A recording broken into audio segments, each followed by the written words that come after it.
everyone, welcome to the third revision lecture of our revision series with the chart book. Students कैसे लग रही है आपको revision? थोड़ा इस बार डिफरेंट ट्राई किया है हमने. आपको अगर ये चार्ट बुक पसंद आ रही है then you can place the order on my website theorymasterslearning.com. These are colorful charts. They have a perforation. You can tear the charts easily and paste it on your study table. If you have a smaller space and you cannot paste many charts, you can just tear one page of the chapter that you are studying today, and then you can look at the charts every day so that you have a photographic memory for the exam. Try out this chart book. For sample pages, you can visit my website theorymasterslearning.com.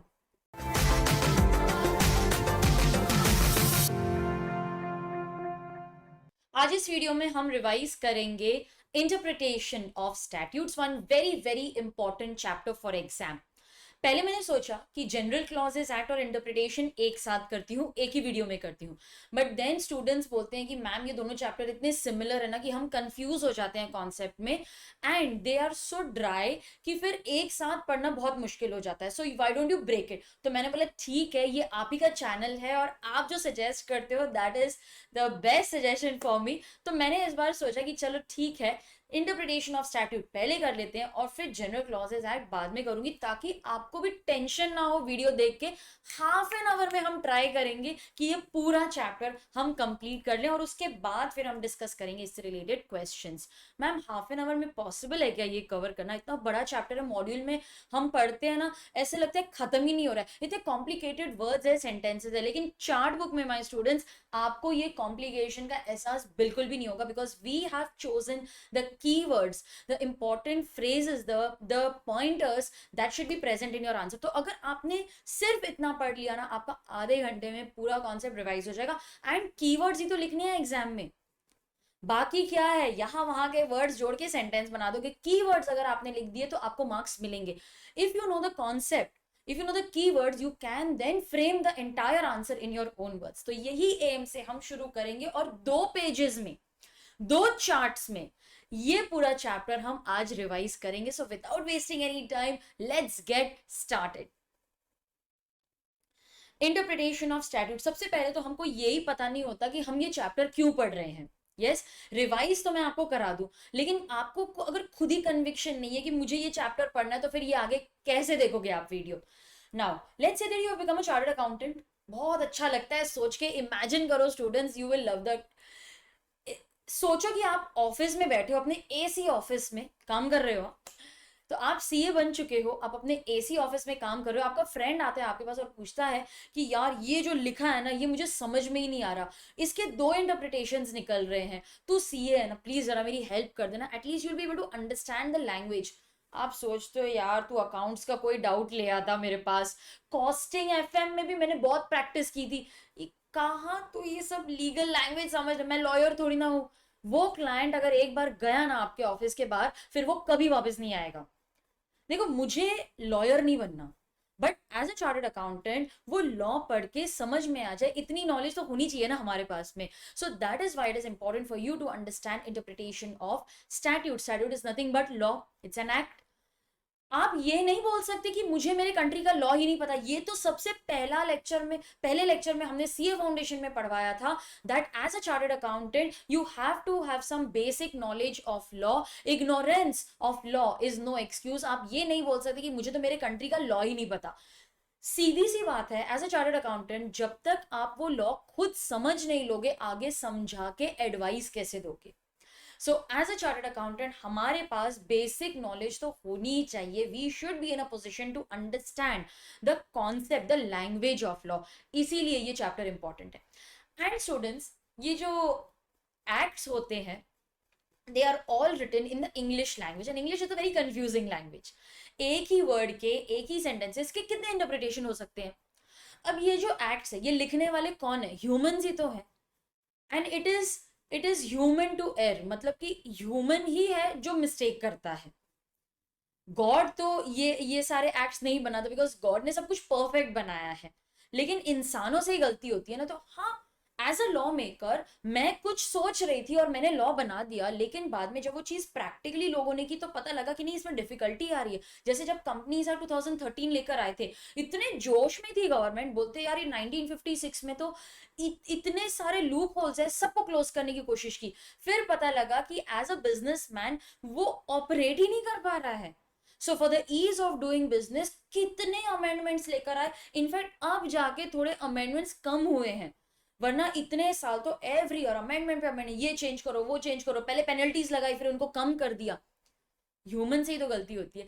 तो गलती नहीं, लेकिन यहां पर language जो है वो थोड़ी सी जब कंफ्यूजिंग हो जाती है तब इंटरप्रिटेशन की जरूरत पड़ती है। इंटरप्रिटेशन ऑफ स्टैट्यूट्स में you will learn how to interpret the language of law. दो चीज आपको याद रखनी है, मैं आपको पूरा चैप्टर 2 स्टेप्स में पढ़वा देती हूँ। 2 स्टेप्स कौन से हैं? Step number 1, read the act as it is. Okay, read the provisions as it is. अगर वो क्लियर है, कोई कंफ्यूजन नहीं है, कोई एम्बिग्विटी नहीं है, तो फिर आपको इंटरप्रिटेशन की जरूरत ही नहीं है। लैंग्वेज अगर क्लियर है, लॉ मेकर ने अगर सब कुछ वहां पे क्लियरली लिखा है, you don't need interpretation of statute. Interpretation कब लगेगा? जब कंफ्यूजन है। तो स्टेप 2, आप इंटरप्रिटेशन पे तभी आओगे जब लैंग्वेज एम्बिगुअस है, जब कंफ्यूजन है, जब दो मीनिंग है और आपको चूज करना है। ठीक है, तो step number 1, read the act as it is. If it is clear, unambiguous, सब कुछ बहुत ही वहां पर प्रॉपरली लिखा है, क्लियरली लिखा है, one word one meaning, one sentence one meaning आ रहा है, यू डोंट नीड इंटरप्रिटेशन। लेकिन जहां पे कंफ्यूजन है वहां पर आपको इंटरप्रिटेशन लगेगा।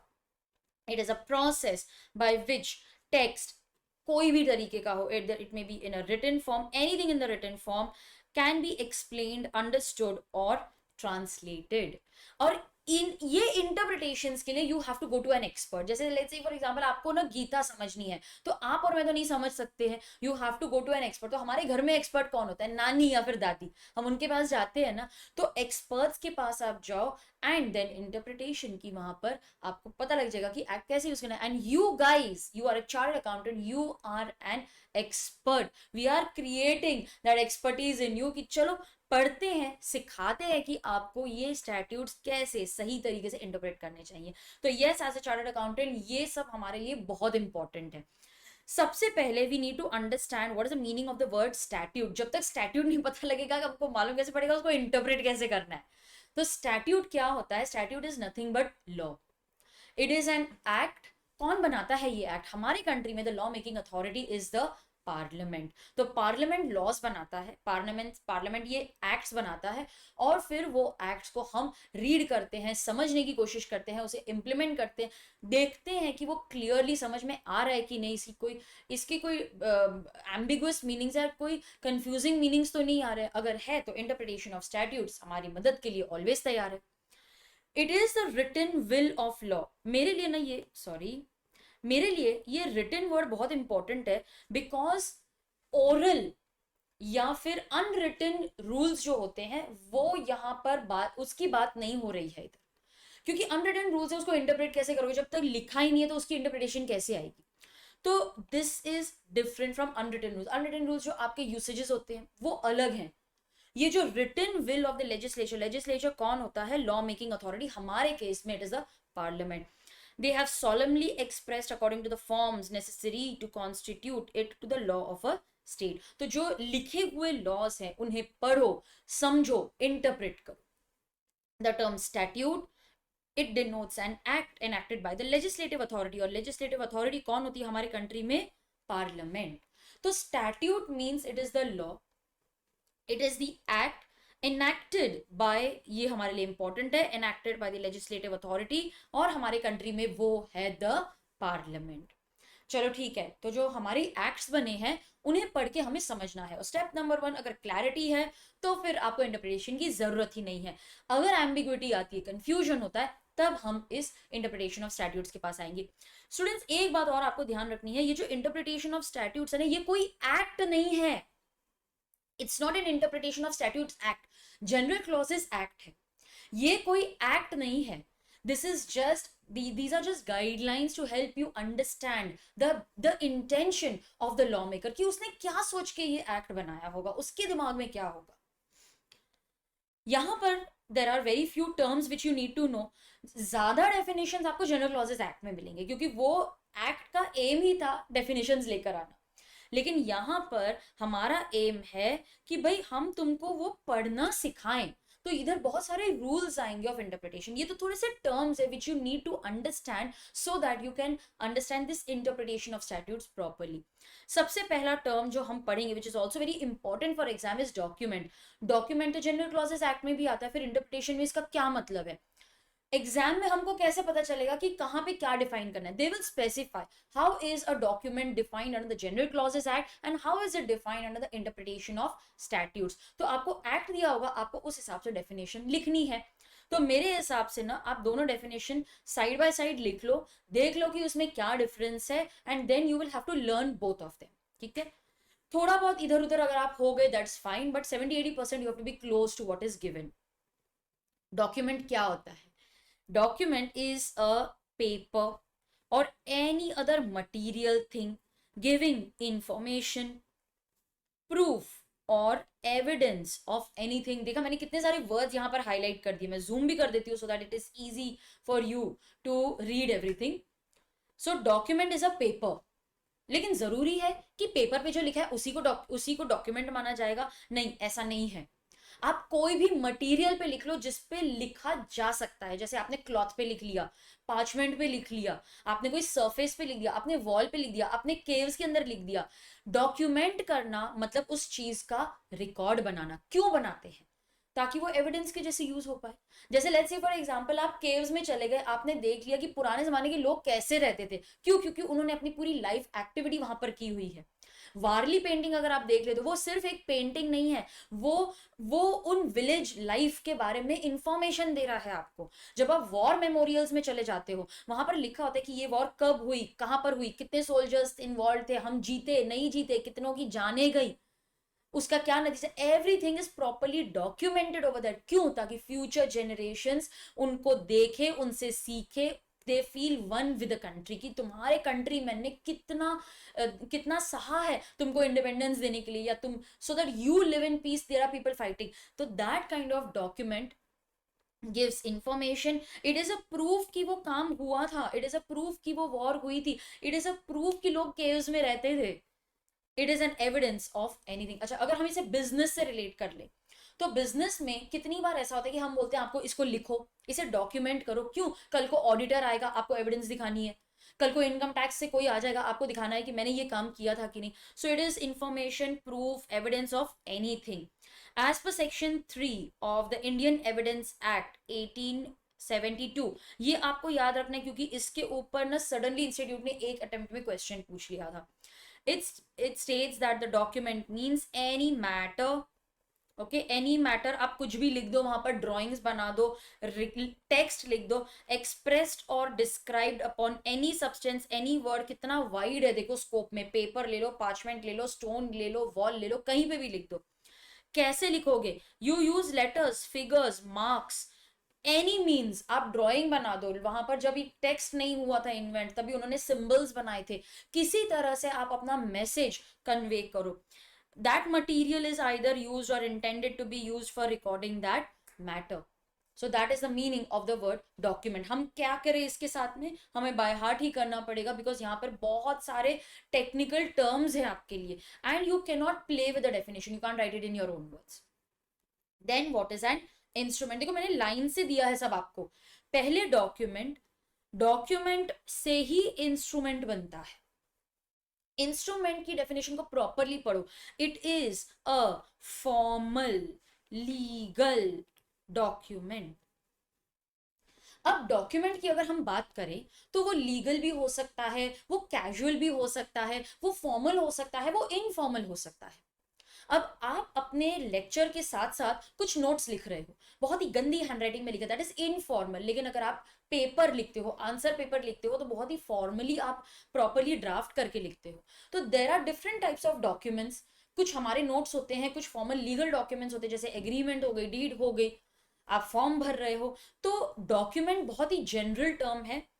उसी में अगर आप कोई फॉर्मल लीगल डॉक्यूमेंट लेकर आते हो, वो भी राइटिंग में, which creates or confirms a right or records a fact in a technical form that is known as an instrument. जैसे negotiable instruments act पढ़ा था हमने last time. If you have missed the videos, मैं यहाँ पर link छोड़ देती हूँ, you can go and watch that video later. Negotiable instrument मैंने पढ़ा था. इंस्ट्रूमेंट क्या होता है? It is a document carrying certain rights and duties. तो एक फॉर्मल लीगल डॉक्यूमेंट जो राइटिंग में हो, देखो कैसे ये वर्ड्स मैंने जब हाईलाइट कर दिए मेरी चार्ट बुक में तो वो बाय हार्ट हो गए. हमें यही तो करना है एग्जाम के लिए. ये की वर्ड्स ही तो हमारे लिए इंपॉर्टेंट है. So it's a formal legal document in writing. 4 words तो इधर ही आगे, मार्क्स तो मिलेंगे ही मिलेंगे.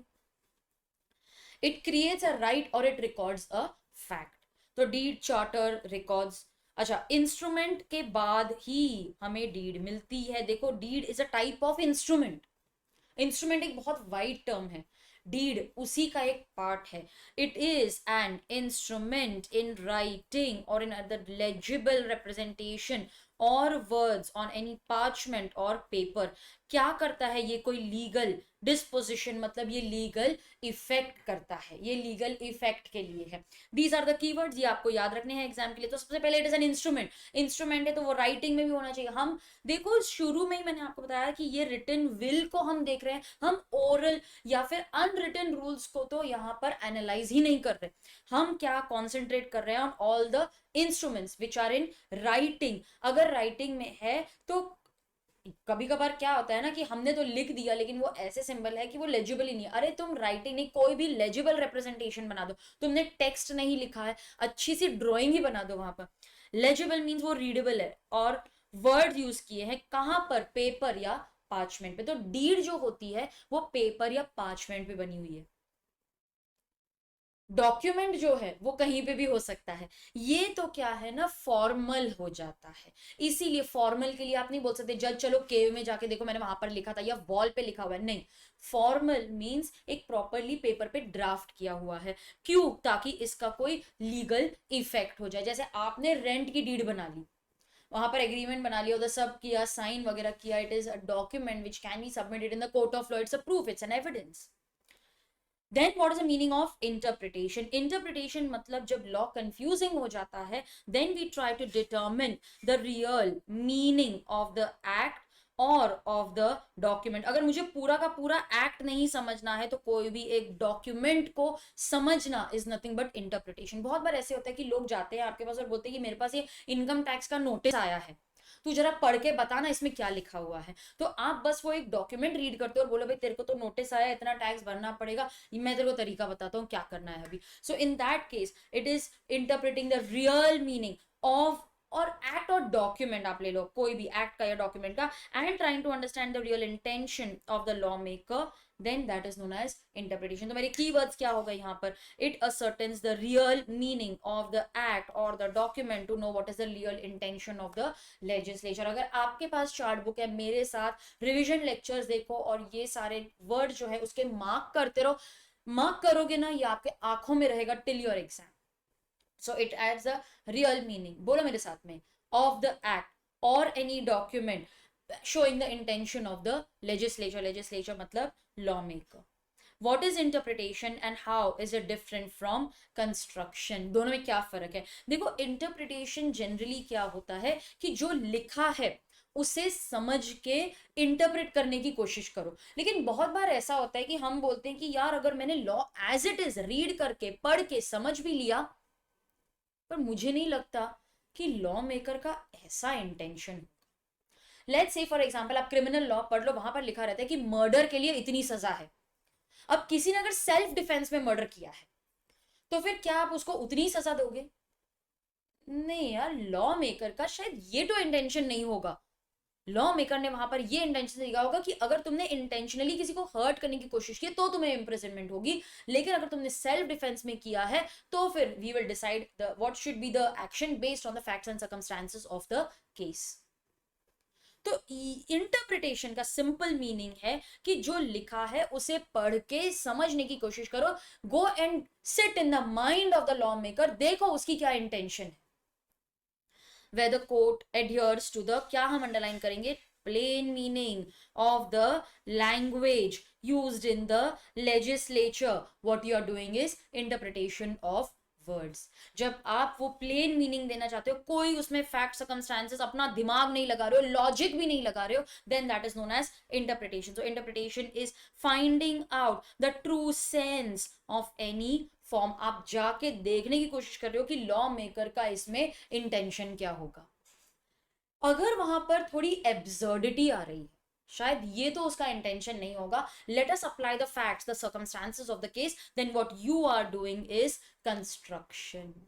तो आप एक लेवल ऊपर चले गए, where the meaning is not plain, the court has to decide what was meant to cover the situation before the court, they would be resorting to what is known as construction। तो जब आप अपना logic लगा देते हो, जब आप interpretation लगाते हो, जब आप फैक्ट सर्कमस्टांसेस लगा के, जो सेकेंड ऑल्टरनेटिव वो ज्यादा अच्छा लग रहा है, वो ज्यादा क्लियर लग रहा है, जब आप फर्स्ट को छोड़ के सेकेंड की तरफ जाते हो क्योंकि वो लॉजिकल लग रहा है, then what you are doing is construction.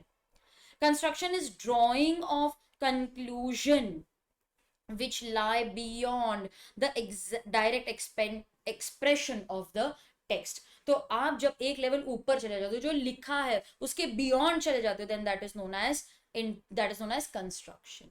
एक दूसरा 2 मार्कर क्वेश्चन आता है, ये 2 मार्क्स के लिए आ सकता है। What is mandatory provision and how is it different from directory. देखो मैंडेटरी मतलब कंपलसरी, करना ही करना है, नहीं करोगे ना तुमको हम पेनल्टी लगा देंगे या फिर फाइन इंपोज कर देंगे।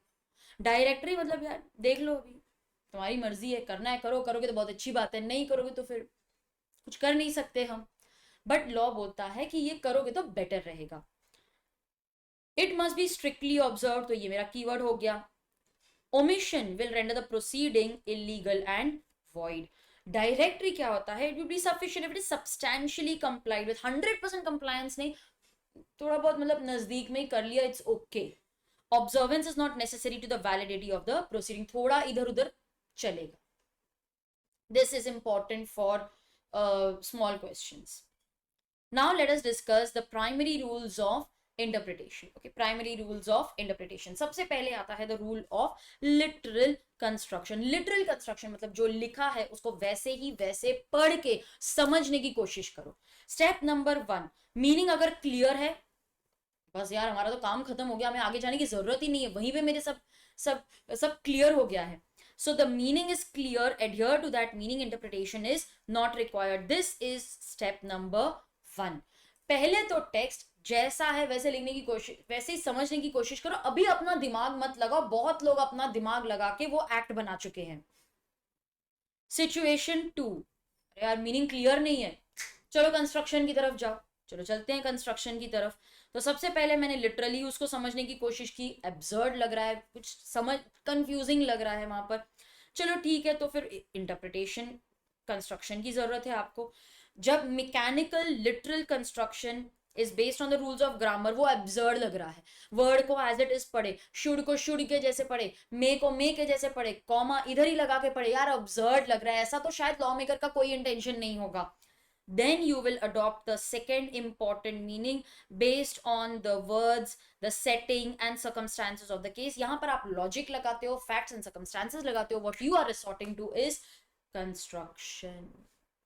तो पहले मैंने literal construction मतलब as it is उसको पढ़ के समझने की कोशिश की, नहीं समझ में आ रहा था, फिर मैंने reasonable की तरफ गई। reasonable क्या होता है? इंटरप्रिटेशन, सबसे पहला step interpretation. It makes the statute वेग, मीनिंगलेस। वेग लग रहा है, मीनिंगलेस लग रहा है, हाँ तो ठीक है ना। सेकंड पॉसिबिलिटी देखो ना, सेकंड बेस्ट क्या है, फैक्ट सर्कमस्टांसेस लॉजिक लगाओ, वो मीनिंग लग रहा है, उसमें सर्टेनिटी दिख रही है, तो मीनिंगफुल है। अरे तो पॉसिबिलिटी 1 छोड़ो ना यार, सेकंड पॉसिबिलिटी ले लो। ये तो सिमिलर ही लग रहा है मुझे पहले की जैसा। आप जब इंटरप्रिटेशन ऑफ स्टैट्यूट्स पढ़ोगे आपको लगेगा कि वो पूरे एक्ट में एक ही चीज बोलना चाहते हैं, बस अलग अलग तरीके से बोल रहे हैं, है सब same logic, only words are different.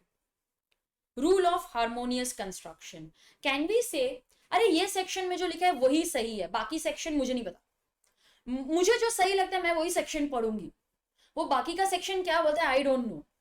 अरे तुम पूरा एक्ट पढ़ रहे हो, आपको सबको हार्मनी में लेकर चलना है ना। आप ये नहीं बोल सकते नहीं ये सेक्शन ना मेरे फेवर में आ रहा है मैं तो यही मानूंगी, ऐसा नहीं चलेगा ना। जो एक्ट है उसके बाद जो अमेंडमेंट्स हुए हैं सबको साथ में ही लेके चलना है ना। जो सेक्शंस है, जो सब सेक्शंस है, जो क्लॉजेज है, सब एक दूसरे पे ही तो डिपेंडेंट है। आप ये नहीं बोल सकते मुझे जो पसंद आएगा मैं वही पिक करूंगी, जो नहीं पसंद आएगा उसको रहने देंगे। सबको हार्मनी में लेके चलना है ना। When there is a doubt about the meaning of the words of statute, they must be understood in the sense in which they harmonize. क्या? The subject of the enactment, the object of the legislature. The sections, subsections, they should be read as an integral part. They are interdependent. ये words आपके answer में होने ही चाहिए. They are an integral part. They are interdependent on each other. Then we have the rule of ejusdem genesis. It means that if there are certain specific words and they are followed by some general words, then the general words will derive their color from those specific words. Like say for example, मैंने वहां पर लिख दिया cat, dog, goat and cow. तो ये तो सारे domestic animals हो गए ना, ये जो आप घर पे रख सकते हो यहाँ पर शहर में या फिर गांव में। उसके बाद अगर मैंने एक्सेट्रा वर्ड लिख दिया तो क्या वो एक्सेट्रा वर्ड में लायन आएगा, टाइगर आएगा, एलिफेंट आएगा? नहीं, जो डोमेस्टिक एनिमल्स है वही आएंगे ना। अच्छा, अगर मैंने लिख दिया arms, ammunitions, bombs, guns etcetera, तो क्या एक्सेट्रा में रोज फ्लावर आएगा? क्या उसमें बुक्स आएंगी? नहीं।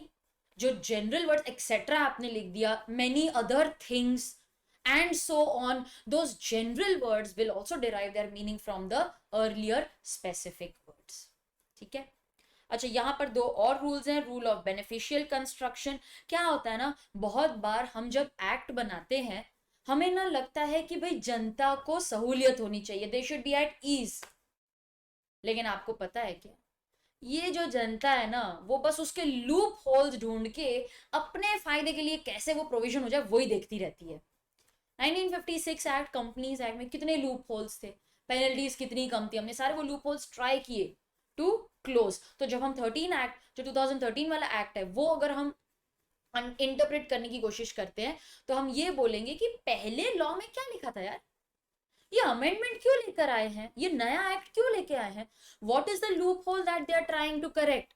अब जितने भी अमेंडमेंट्स आते हैं क्यों आते हैं, क्योंकि हम जो मेन एक्ट में लूप होल्स थे, जो उनकी कमियां थी, वो सब पूरी करना चाहते हैं। तो अमेंडमेंट आया है तो उसके पीछे का क्या क्या लॉजिक होगा वो इंटरप्रेट करने की कोशिश करो। Whether language is capable of more than one interpretation, तो Heydon's rule also known as the purposive rule या फिर मिसचीव रूल, वो अप्लाई करेंगे हम वहां पर। This rule directs the court that they must adopt the construction, which ये बहुत important है students for exam. It suppresses the mischief and advances remedy. आपको वही रूल यूज करना चाहिए जो मिसचिफ को कम करे और आपको रेमेडी दे। मतलब क्या होता है, देखो अगर सपोज वहां पर मैंने लिखा है कि ये जो एक्ट है ये permutation and combination of events को एज प्राइस कंपटीशन नहीं मानता है, तो लोग बोलते रहेंगे तो फिर रम्मी भी नहीं आएगी ना, यहाँ पर गैम्बलिंग भी नहीं आनी चाहिए, उसमें भी बहुत सारे परम्यूटेशन कॉम्बिनेशन होते हैं, तो वो भी प्राइस कंपटीशन एक्ट में नहीं आना चाहिए। अरे यार, हम जो जेन्युइन चीजें हैं उनको निकालने की कोशिश कर रहे हैं, तुम परम्यूटेशन कॉम्बिनेशन गैम्बलिंग को ही निकालने की कोशिश करो यार। एक्ट का ये मतलब तो नहीं होगा ना कि गैम्बलिंग को हम अलाउ कर दे या प्राइस कंपटीशन में ना रखे। तुम ना वो एक्ट को मिस इंटरप्रेट कर रहे, अपने फायदे के लिए करने की कोशिश कर रहे हो, ये तो इंटरप्रिटेशन गलत हो जाएगा। अरे अमेंडमेंट लेकर आओ यार, इसमें क्लैरिटी लेके आओ। Try to reduce, suppress the mischief and give remedy. Last वाला जो रूल है that is rule of exceptional construction. भाई कॉमन सेंस यूज करो। कॉमन सेंस यूज क्या बोलता है कि देखो, अगर आपको लगता है कि थोड़े बहुत वर्ड्स कुछ ऐसे हैं जो कंफ्यूजन ला रहे, अरे उसको निकाल के अभी सेंटेंस पढ़ो, क्लियर लग रहा है ना, तो वो वर्ड यूज मत करो, उसको निकाल के ही सेंटेंस पढ़ो। क्लियर लग रहा है ना तो वो वर्ड को एलिमिनेट कर दो। अरे थोड़ा दिमाग लगाओ, जो वर्ड कंफ्यूजन लग रहा है, जो वर्ड एब्सर्ड लग रहा है, उसको निकाल के देखो ना, अभी ठीक लग रहा है क्या, हाँ तो फिर यही मीनिंग ले लो ना। अच्छा, ये जो और एंड है, कंजंक्टिव एंड डिसजंक्टिव, इस पे क्वेश्चंस आते हैं, ये इंपॉर्टेंट है, इसको इंपॉर्टेंट मार्क कर लो, इस पे क्वेश्चंस आते हैं। ये जो कंजंक्टिव एंड डिसजंक्टिव वर्ड्स है इनका क्या है, देखो एंड है ना, दो सेंटेंसेस को ज्वाइन करता है और दो सेंटेंसेस को अलग कर देता है। कभी कभार सेंटेंस में एंड को अगर मैंने एंड की तरह ही पढ़ा, यार ये तो गड़बड़ लग रही है इधर। इसका मतलब है कि सारा कुछ करेंगे तो पेनल्टी लगेगी, मैंने तो इसमें से सिर्फ आधा ही काम किया है। अरे सुनो सुनो, एंड को अगर एंड की तरह ही पढ़ोगे, एब्सर्ड लग रहा है, लोग तो छूट जाएंगे ये गलत काम करके। ए सुनो, एक काम करो ना, ये एंड को और की तरह पढ़ो तो now it is making sense. तो उस एंड को हम एंड नहीं और की तरह पढ़ेंगे, दैट मेक्स मोर सेंस। तो इंटरप्रिटेशन ऑफ स्टैट्यूट्स बोलते हैं कि हाँ भाई, हम एक्ट्स में चेंजेस लाएंगे, लेकिन एक छोटे वर्ड के लिए मैं पूरा एक्ट अमेंड तो नहीं कर सकता ना। अमेंडमेंट लाना एक बहुत बड़ा प्रोसीजर होता है। तो वो एंड को ना आप और की तरह पढ़ लो, अगर वो सेंसिबल लग रहा है तो वो ले लो। If literal reading leads to absurdity, then and can be read as or can be read as and। तो भाई थोड़ा अपना दिमाग लगाओ, don't wait for the amendment to come. तो छोटे के लिए अमेंडमेंट आएगा नहीं। मे एंड मस्ट, अरे इस पे भी क्वेश्चन आते हैं। मे मतलब देख लो, तुम्हारी मर्जी, करना है तो करो। मस्ट मतलब करना ही है। लेकिन कभी कभार इन दोनों वर्ड्स को अगर हम एज इट इज पढ़ें, थोड़ा गड़बड़ लग रहा है ना। एक काम करो ना, मे को मस्ट की तरह पढ़ो तो अभी इट इज मेकिंग सेंस। अच्छा, मस्ट को मे के जैसे पढ़ो, इट्स मेकिंग सेंस ना। हाँ, तो उसका इंटरप्रिटेशन वैसे ले लो। शाल इज ऑल्सो मैंडेटरी। तो यहां पर बहुत बार हमें वो वर्ड्स को एज इट इज पढ़ने की जरूरत नहीं है, उससे इंटरचेंज करके देखो, इफ इट मेक सेंस वो वर्ड ले लो, वैसा इंटरप्रिटेशन कर दो ना। So students, with that we come to an end of the primary rules of interpretation. अब नेक्स्ट हम पढ़ लेते हैं secondary rules of interpretation. Secondary rules of interpretation, तो हमने जो अभी पढ़ा वो प्राइमरी रूल्स थे, जो बेसिक रूल्स है। अभी आते हैं सेकेंडरी रूल्स की तरफ। इस पे अलग से क्वेश्चन आ सकता है ऑफ अराउंड 4 मार्क्स। सबसे पहले the effect of usage, these are unwritten rules, इसीलिए इनको सेकेंडरी डाल दिया। जो रिटन है उन्हीं को पहले इंटरप्रेट करने की कोशिश कर रहे हैं। ये जो सेकेंडरी रूल्स हैं उनमें सबसे पहले आता है अनरिटन रूल्स और usages. See, old statutes, documents should be interpreted as they would have been at the time when they were enacted और रिटन। अब जैसे ना, हमेशा मैं यही एग्जांपल देती हूँ कंपनीज एक्ट, क्योंकि वो हम पढ़ते हैं, वो हम समझ पाते हैं। कंपनीज एक्ट 1956 में अगर आप फाइन्स और पेनल्टीज की बात करोगे तो पेनल्टीज कितनी थी? 5,000, 100 रुपीज पर डे, मैक्सिमम 10,000, या बहुत ज्यादा देनी होती थी तो 1 लाख। क्योंकि वो टाइम पे 5,000, 500, 10,000 भी बहुत होते थे। लेकिन अब जब आप 2013 एक्ट में आ गए हो तो वो 5,000 का हो गया होगा 50,000, 50,000 का हो गया है 5 लाख रुपीज। क्यों? क्योंकि अब टाइम चेंज हो गया। लेकिन जब आप 1956 की एक्ट पढ़ोगे तो आप उस टाइम पे क्या ट्रेड चलता था, क्या रूल्स होते थे, लोग कैसे बिजनेस करते थे, वो सब ध्यान में रखते हुए एक्ट्स इंटरप्रेट करोगे ना। तो लॉ यही बोलता है कि क्या बिजनेस सेटिंग थी, हर चीज लिखी हुई नहीं है। हमारा जो बिजनेस होता है ना वो बहुत ही अनऑर्गेनाइज फॉर्म में होता है। तो please pay regard to the local trades, customs, traditions. उनके बेसिस पे उन लोगों के लिए ही बाद में एक्ट्स बनाए गए। associated words should be understood in the common sense manner, like say for example मैं आपको बोल देती हूँ business, trade and profession। जब भी हम ये 3 वर्ड साथ में लिखते हैं तो उन तीनों को आपको साथ में इंटरप्रेट करना चाहिए। लेकिन you know what, the actual meaning of profession is a non profit act. जैसे CA is a profession, teaching is a profession, हम उसे बिजनेस नहीं मानते हैं। क्यों? क्योंकि हमारा एम प्रॉफिट मेकिंग नहीं है। एज अ चार्टर्ड अकाउंटेंट आपका aim should be to provide services, best services. आपका एम प्रॉफिट मेकिंग जैसे बिजनेसमैन का होता है वैसा नहीं है। डॉक्टर है, वो भी प्रोफेशन दे रहा है, उसका एम पैसा कमाना नहीं। But everything comes down to money, I agree. But ये जो प्रोफेशन थे ये मोस्टली सोसाइटी को आगे बढ़ाने के लिए है, पैसा कमाने के लिए नहीं है। लेकिन अगर हमने यही वर्ड प्रोफेशन को बिजनेस और ट्रेड के साथ जोड़ दिया जो प्रॉफिट मेकिंग है, इसका मतलब है कि अब जो एसोसिएटेड वर्ड्स हैं उनको आपको कॉमन सेंस मतलब साथ में लेकर समझना है। तो जब मैं प्रोफेशन वर्ड को बिजनेस और ट्रेड के साथ यूज करती हूं, I want to show that this is a profit making profession. Similarly we have जैसे एंटरटेनमेंट वर्ड आपने यूज कर लिया, अभी एंटरटेनमेंट अगर आप देखोगे तो फिर वो डांस आर्ट फॉर्म, वैसा भी थिएटर भी हो सकता है, या फिर वो फिल्म इंडस्ट्री से भी रिलेटेड हो सकता है, या आप बोल सकते हो कि वो entertainment can be of any water park etcetera, वो भी तो एंटरटेनमेंट है। देखो उस वर्ड को किन वर्ड्स के साथ यूज किया है, and they should all be understood in the cognate sense. अब यहां पर क्या लिखा है, meaning of the word is judged by the company it keeps, when two or more words which are of similar meaning, parallel meaning एक साथ use करते हैं, then they have to be understood in the cognate sense, मतलब एक साथ उनको समझ के चलना है। These are frequently asked questions in the exam, तो आपके पास अगर चार्ट बुक है तो वो जरूर पढ़ के जाना for exam. Then we have the internal and external aids to interpretation. जो पहले हमने पढ़ा वो रूल्स थे कि आपको इंटरप्रिटेशन करने के लिए क्या स्टेप्स फॉलो करने चाहिए। अब अगर सपोज आपको लैंग्वेज क्लियर नहीं लग रही है, एम्बिगुइटी लग रही है, तो बाकी चीजों की हेल्प लो ना। बाकी चीजों की हेल्प कैसे लोगे? There are some internal aids and certain external aid. Internal aids मतलब क्या? अरे एक्ट में ये छुपे हुए हैं, एक्ट में ही आपको मिल जाएंगे।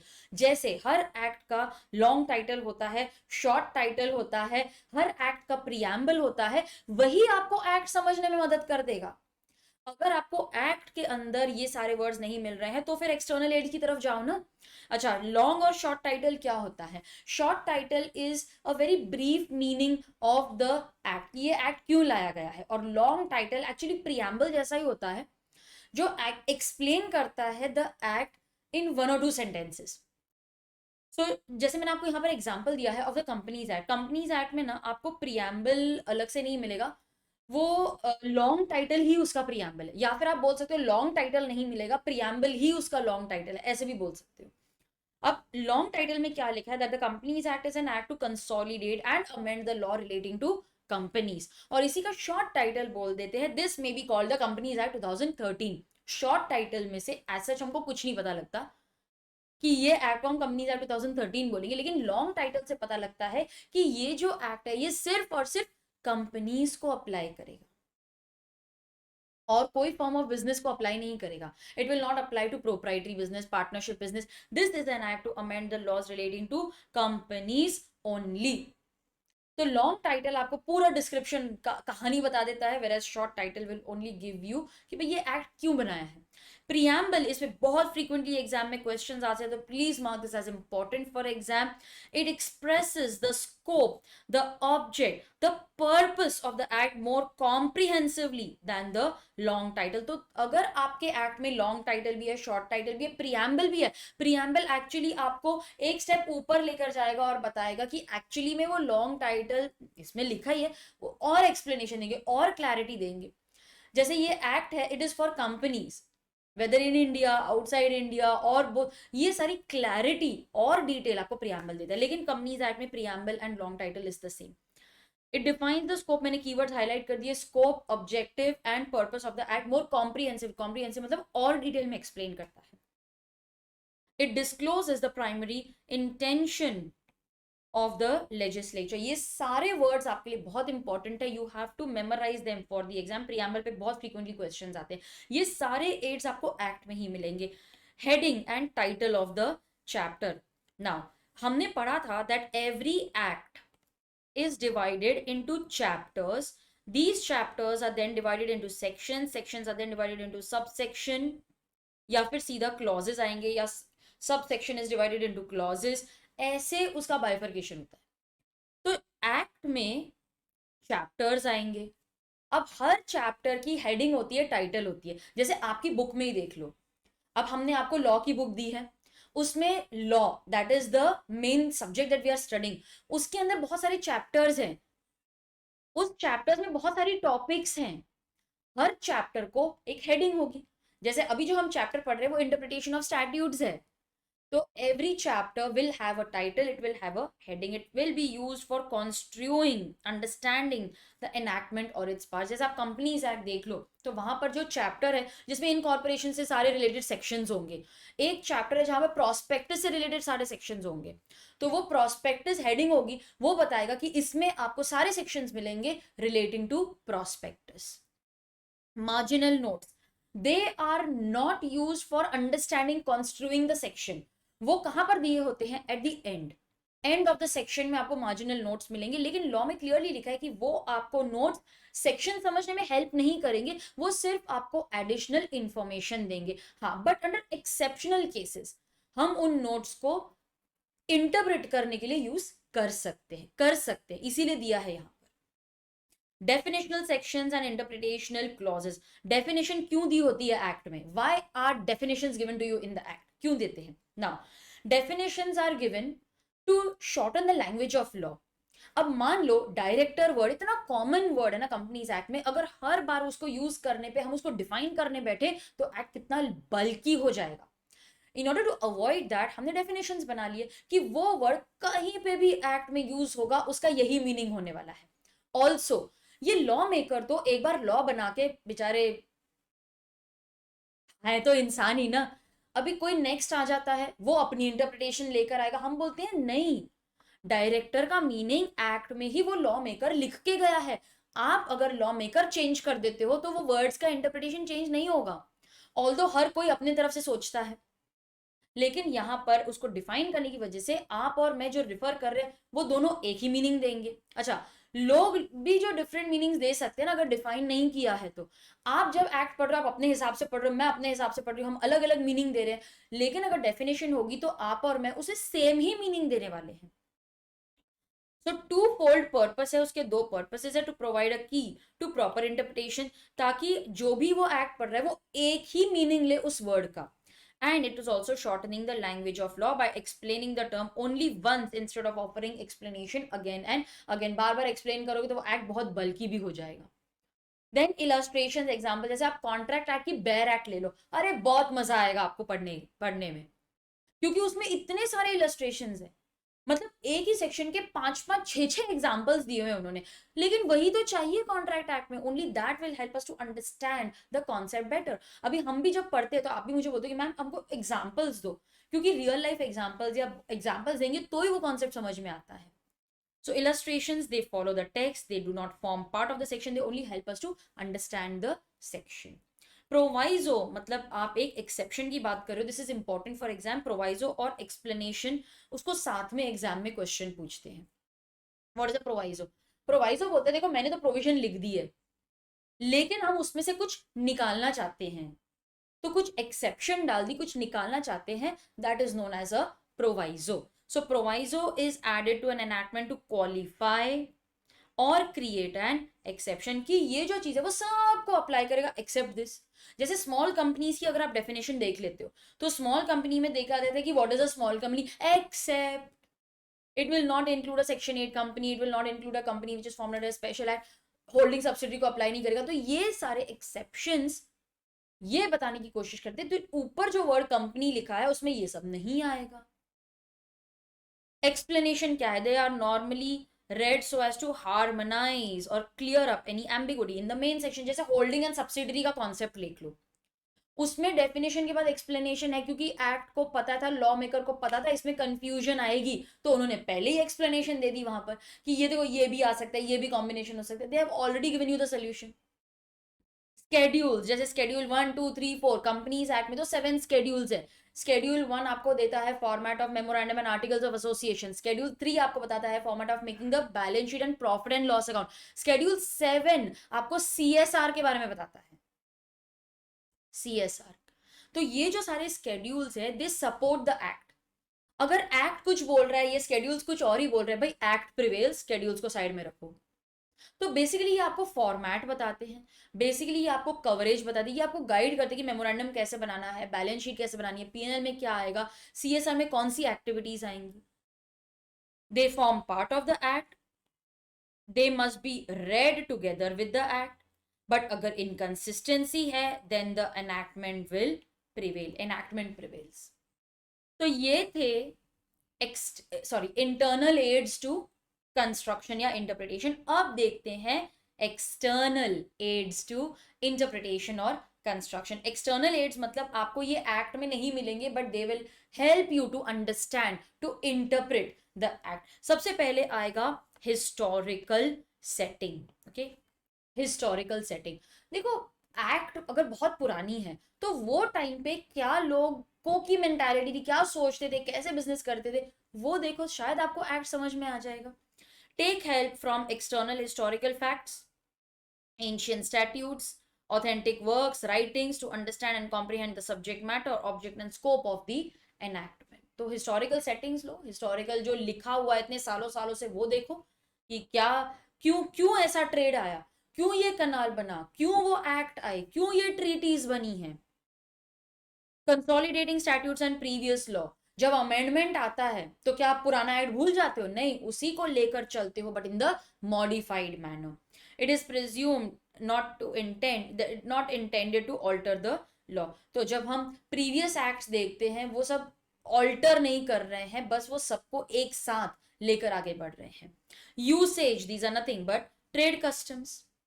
यूसेजेस, ट्रेड कस्टम्स, ये तो हमने बहुत बार यूज किया यहाँ पर. दे आर अनरिटन रूल्स, सालों सालों से हमारे बिजनेस में फॉलो होते आ रहे हैं, कहीं पे भी नहीं लिखा. जैसे पार्टनरशिप एक्ट में, पार्टनरशिप एक्ट में आपने क्या पढ़ा है कि सैलरी कमीशन तब मिलेगा जब एग्रीमेंट में लिखा है या फिर ट्रेड कस्टम है. भाई देखो, हम एक्ट नहीं मानते, हमने एग्रीमेंट में भी नहीं लिखा है, लेकिन हमारे बाप दादाओं के टाइम से हम तो इंटरेस्ट, हम तो सैलरी कमीशन लेते आ रहे हैं, हम तो इंटरेस्ट ऑन कैपिटल लेंगे. क्यों? कि किधर नहीं लेगा, बट मेरे बिजनेस में तो ऐसा ही होता है. तो ये जो यूसेजेस हैं, where the meaning is doubtful, statute में मीनिंग डाउटफुल है, तो ये यूसेजेस हमको गाइड करेंगे कि एक्ट को कैसे इंटरप्रेट करना है. So these are unwritten rules. Partnership act मैंने इंटरप्रेट कर दिया कि एक्ट में नहीं लिखा है लेकिन ट्रेड कस्टम है, तो भाई इनको फॉलो करने दो. Earlier acts, later acts, analogous acts. Now, different statutes shall be taken together to be constituted as one system and explanatory of other. तो जितने भी amendments आते जाते हैं, acts बाद में आ रहे हैं, उनको सबको हम साथ में लेके चलेंगे. In case of discrepancy, the later act in the point of time, जो amended act है वो prevail करेगा. अभी कभी कभार क्या होता है ना कि मैंने act में लिख दिया कंपनीज एक्ट 1956, अरे वो चेंज करना भूल गई. इनकम टैक्स एक्ट में अभी भी कंपनीज एक्ट 1956 लिखा हुआ है एक छोटे से सेक्शन में. डज इट मीन कि मुझे 1956 के ही प्रोविजंस फॉलो करने हैं? नहीं भाई, 2013 आ गया है, वही फॉलो करना है आपको. डिक्शनरी डेफिनेशन, जब सब कुछ जीरो हो जाता है ना, हमें समझ ही नहीं आ रहा है, जाओ भाई डिक्शनरी देखो. हम भी तो ऐसे ही करते हैं हमारी लाइफ में. पहले यहाँ से पूछेंगे, फ्रेंड को पूछेंगे, व्हाट्सएप चेक करेंगे, मम्मी को पूछेंगे, व्हेन एवरीथिंग फेस, मम्मी बोलेगी जाना बेटा जाके डिक्शनरी में मीनिंग देख लेना. तो यहाँ पे भी लॉ बोलता है यार, वर्ड हम समझने की कोशिश कर रहे हैं, एक्ट में कुछ नहीं लिखा, अर्लियर एक्ट में कुछ नहीं मिला, ट्रेड कस्टम नहीं मिला, डिक्शनरी देख लो ना यार, डिक्शनरी क्या मीनिंग दे रही है, अगर वो ठीक बैठ रहा है तो उसी को यूज कर लो.